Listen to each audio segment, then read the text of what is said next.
आज हम जानेंगे आदम से प्रभु यीशु तक की वंशावली क्या थी।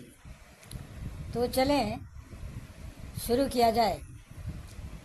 ध्यान रहे, यहाँ हम केवल धार्मिक व्यक्तियों के नाम बता रहे हैं। आदम की 7वीं पीढ़ी हनोक था। बाइबल में हनोक को एक ऐसे व्यक्ति के रूप में वर्णित किया गया है जो परमेश्वर के साथ चलता था। हनोक के बाद अब्राहम आया, जो नूह के बाद 10 पीढ़ियों में से था। अब्राहम की 2 पत्नी थी, एक विवाहित स्त्री जिसका नाम सारा था तथा दूसरा उसकी दासी हाजिरा थी। जब सारा से बच्चे पैदा नहीं हो रहे थे तब परमेश्वर की आज्ञा और सारा की सहमति से दासी हाजिरा का एक पुत्र हुआ जिसका नाम इस्माइल था। इस्माइल का खानदान मुस्लिम हो गए। बाद में परमेश्वर की कृपा से सारा का भी बच्चा हुआ जिसका नाम इसहाक था।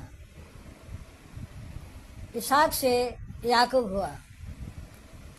याकूब के 12 बेटे थे जिनके वंशज इज़राइल के 12 गोत्र कहलाए। इन 12 गोत्रों में यहूदी और लेवी वंशज हुए। दोनों वंशज एक धार्मिक समूह और धार्मिक कर्तव्यों और धार्मिक सेवाओं के लिए जाने जाते थे। लेवी वंश से मूसा नबी हुए और यहूदी वंश से राजा दाऊद हुए। मूसा चूँकि नबी थे और शादी नहीं किए थे, अतः उसका वंश यहीं ख़त्म हो गया। परंतु दाऊद राजा का वंश आगे बढ़ा और दाऊद से नातान और सुलेमान राजा हुए। फिर नातान वंश से जोसेफ और सुलेमान के वंश से मरियम हुए। आप जानते हैं कि जोसेफ और मरियम से यीशु पैदा हुए और क्रिश्चियन धर्म आगे बढ़ते गया। क्योंकि आदम से नूह तक लगभग 1656 वर्ष हुआ था और नूह से अब्राहम तक लगभग 350 वर्ष का समय हुआ था। और अब्राहम यीशु मसीह के जन्म से लगभग 2000 साल पहले रहते थे। अतः यदि आदम से अभी अर्थात 2025 तक का समय जोड़ा जाए तो लगभग 6031 वर्ष होता है। ध्यान रहे, बाइबल में 6 अंक को मनुष्य और उसकी अपूर्णता का प्रतीक माना जाता है। यह संख्या 7 से 1 कम है, जो मनुष्य की अपूर्णता और पाप की ओर इशारा करती है।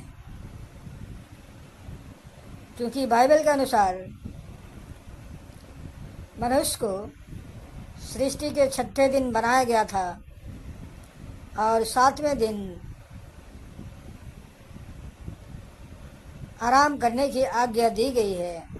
अतः अपूर्णता और पूर्णता के बीच के अंतर को यह दर्शाता है।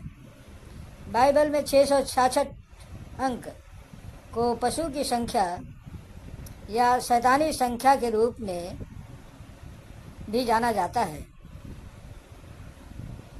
जो शैतान और उसके विरोधियों का प्रतिनिधित्व करता है। अतः सावधान, यह 6 अंक मनुष्य उसकी अपूर्णता, पाप और शैतान से जुड़े प्रतीकों को दर्शाता है। अब 6 का अंक पूर्ण हो चुका है, अतः सभी को ईश्वर के प्रति श्रद्धा, विश्वास, पश्चाताप करना जरूरी है। समाप्त। धन्यवाद। जय यीशु।